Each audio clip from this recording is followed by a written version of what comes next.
आज यहाँ पर देश के अलग अलग हिस्सों से, अलग अलग विश्वविद्यालयों से छात्र युवा इकट्ठा हुए हैं,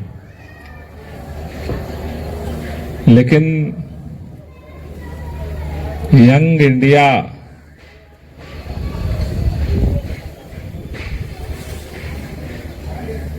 जिस तरह का नाम है, उस तरह का,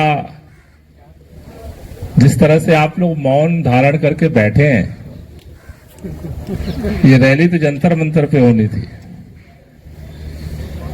सरकार इतनी ज्यादा डरी हुई है कि जंतर मंतर पे परमिशन नहीं दिया, लेकिन जंतर मंतर पे परमिशन नहीं दिया इसलिए आपका जोश कम हो जाना, ये बात मेरी समझ में नहीं आ रही है।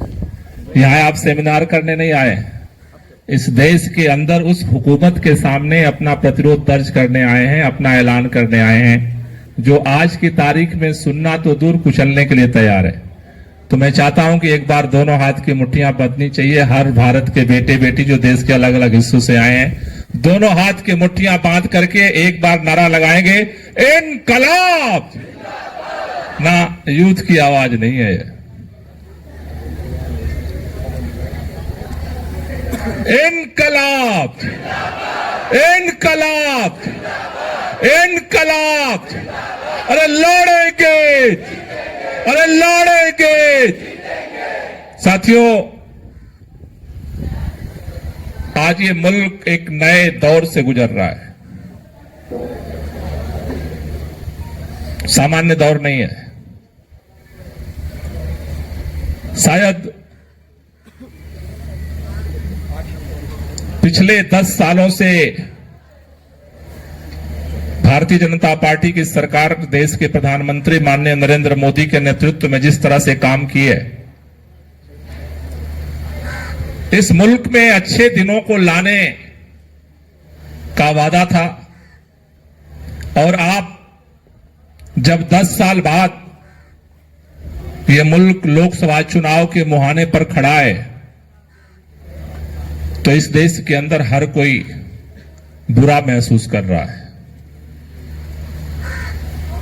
पिछले दिनों हम सबने ये देखा है, सबसे पहले इस हुकूमत की तानाशाही के खिलाफ छात्रों ने मोर्चा उठाया था। जवाहरलाल यूनिवर्सिटी हो, चाहे वो हैदराबाद यूनिवर्सिटी हो, चाहे इलाहाबाद यूनिवर्सिटी हो, सबसे पहले अगर किसी ने मुखर आवाज उठाई, युवा पीढ़ी को यह समझ में आने लगा था कि अगले दिनों में इस सरकार क्या करने वाली है। लेकिन इस देश के अंदर छात्रों की आवाज को कुचल दिया गया, उनको बदनाम किया गया, मुकदमे लगाए गए। हैदराबाद में हमारे एक युवा साथी को आत्महत्या करनी पड़ी थी। उसके बाद छात्रों पर हमले के बाद, उसके बाद नंबर लगा इस देश के अंदर मजदूरों का। इस देश के अंदर जितने श्रमिक कानून थे, उन कानूनों को 4 कानूनों में सिमटा दिया गया। पूरे देश के अंदर आज अगर किसी को रोजगार मिलता है तो कॉन्ट्रैक्ट पर मिलता है, और कॉन्ट्रैक्ट पर रोजगार करने वाला अगर चूं भी करता है तो नौकरी से बाहर कर दिया जाएगा। इसका पूरा ताना बाना उस श्रमिक कानून के माध्यम से बनाया गया। देश में मजदूरों ने आंदोलन किए, उनके आंदोलन को कुचल दिया गया। उसके बाद इस देश का किसान खड़ा हुआ।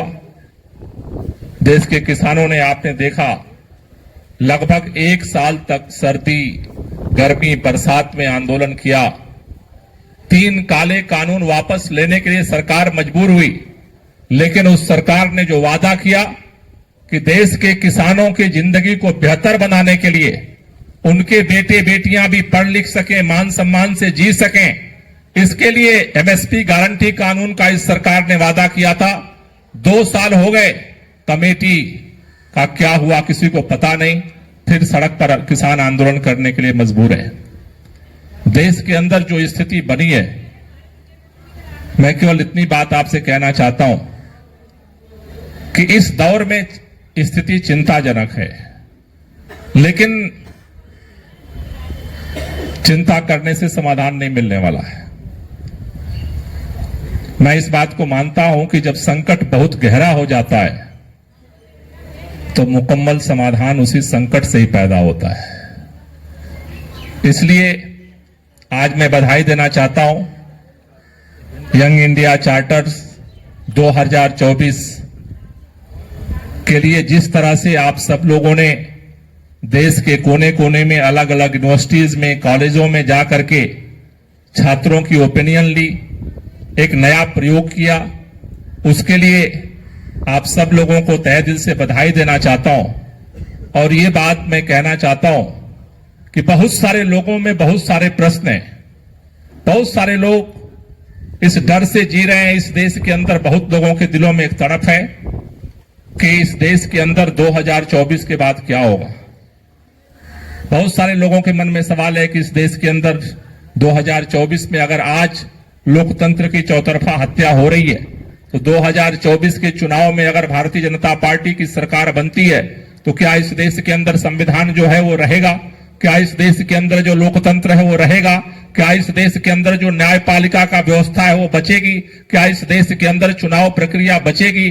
क्या इस देश के अंदर आज अभी इतनी सी जगह बची है कि जंतर मंतर की जगह सुरजीत भवन के बगल में आज आपको बैठने की जगह मिली है? क्या 2024 के बाद इस देश के अंदर, इस राजधानी में किसी कोने और गली कूचे में भी क्या कोई अपनी आवाज उठा सकता है? ये बहुत सारे सवाल हैं लोगों के मन में।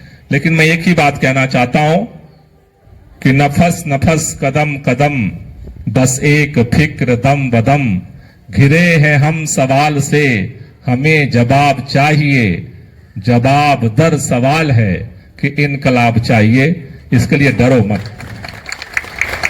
बहुत सारे लोग जो इस देश के अंदर बदलाव का चिंतन करते थे, बदलाव की सोचते थे, लिखते थे, पढ़ते थे, जीते थे, उनकी जिंदगी में शायद ये ठहराव हो, ये डर हो। लेकिन आप मां भारती के बेटे बेटियां हो, इस बात को अपने दिलों में बिठाओ। आज हम चार्टर लेकर के आए हैं मोदी सरकार के सामने। ऐसे दिमाग में प्लान बनाओ, आज के बेटे बेटियों ने वो सोचा है, वो किया है जो आज 100 साल पुरानी पीढ़ी नहीं कर सकती थी, नहीं सोच सकती थी। अगर आज इस देश में संविधान पर संकट का खतरा मंडरा रहा है, आप में से वो तमाम प्रतिभाशाली युवा बैठे हैं जो उससे बाहर निकलने का भी रास्ता बना सकते हैं। अगर इस देश में तानाशाही के रास्ते की गारंटी की तरफ अगर केंद्र सरकार बढ़ रही है तो उससे अब केवल सीधे इधर उधर टेढ़े मेढ़े कामों से रास्ता नहीं बनेगा। आपको इस देश में अगर तानाशाही की गारंटी की तैयारी हो रही है तो इस देश में इसका समाधान यही है कि क्रांति की गारंटी की तैयारी करो। अब बीच का रास्ता धीरे धीरे इस देश में खत्म हो रहा है। इस तानाशाही का जवाब बीच के रास्ते से धीरे धीरे समाधान के रास्ते बंद हो रहे हैं। तो इसलिए मैं केवल इतनी बात आपसे कहना चाहता हूं, आज यंग इंडिया का चार्टर लेकर के आप आए हो। अगर ये सरकार जो भी लोकसभा चुनाव में जीत करके आती है, अगर वो इसको पूरा नहीं करती है तो नए सरकार बनाने की तैयारी करो। इसके बगैर रास्ता नहीं बनने वाला, क्योंकि अगर आप तैयारी बड़ी नहीं करोगे तो समाधान अब नहीं निकलने वाला। धीरे धीरे धीरे धीरे धीरे धीरे लोगों के अंदर एक हताशा आ रही है। अभी नवीन जी कह रहे थे कि टेलीविजन चैनल से आवाज को पहले बाहर किया लोग, तो सोचे प्रिंट मीडिया में वहां भी बंद कर दिया, फिर सोचे कि फेसबुक पर वहां बंद कर दिया। और बहुत सारे लोग यूट्यूब पे हैं, आज बहुत सारे यूट्यूब के यहाँ कैमरे लगे हैं, कहते नहीं ये जिंदा रहेंगे, इसको भी बंद कर दिया जाएगा। फिर वो घरों के आखिरी दरवाजे तक आपके पीछा करने की तैयारी में है। समाधान एक ही है कि पहले दरवाजे पर ही मुकाबले की हिम्मत पैदा करो, और कोई रास्ता नहीं है। इसलिए आपके सामने खासतौर से दोहरी चुनौती है देश के युवाओं के सामने। आप अपने परिवार की जो अपेक्षाएं, आपके जिंदगी के, क्योंकि आईटी क्रांति के बाद दुनिया में जो संकट है वो भी ग्लोबल हुआ है, और हमारे हौसले और हमारी आकांक्षाएं भी ग्लोबल हुई हैं। दुनिया में जो कुछ भी हो रहा है वो हमें भी चाहिए, उसका भी संघर्ष है, अपनी जिंदगी का संघर्ष। हम सब जिस परिवार में पैदा हुए, उस परिवार की भी कुछ आकांक्षाएं हैं, उम्मीदें हैं आपके सामने, उसका भी बोझ आपके ऊपर है, उसका भी दबाव है। लेकिन इस मुल्क का, इस देश का, इस समाज का, हम सबके ऊपर जो ऋण है उसका भी दबाव है। इसलिए एक ऐसे कार्य योजना की जरूरत है कि हम अपनी जिंदगी को भी बेहतर से जी सकें और इस मुल्क को भी बेहतर बना सकें, क्योंकि अपने लिए नहीं जियोगे तो दूर तक लड़ नहीं पाओगे, और अगर लड़ना छोड़ दोगे तो अपनी जिंदगी भी जी नहीं पाओगे।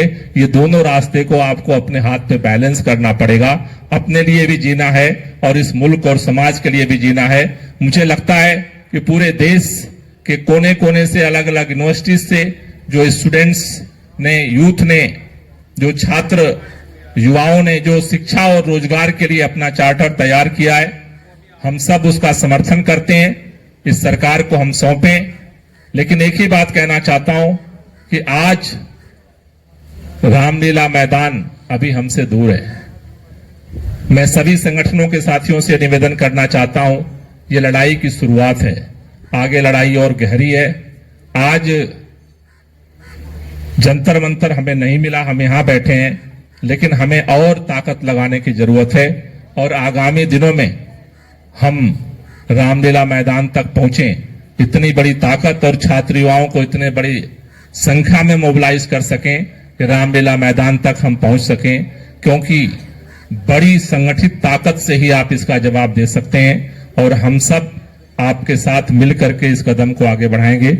आप सबने हमें यहां बुलाया, मौका दिया अपनी बात रखने का, आप सब लोगों का बहुत बहुत शुक्रिया, बहुत बहुत धन्यवाद।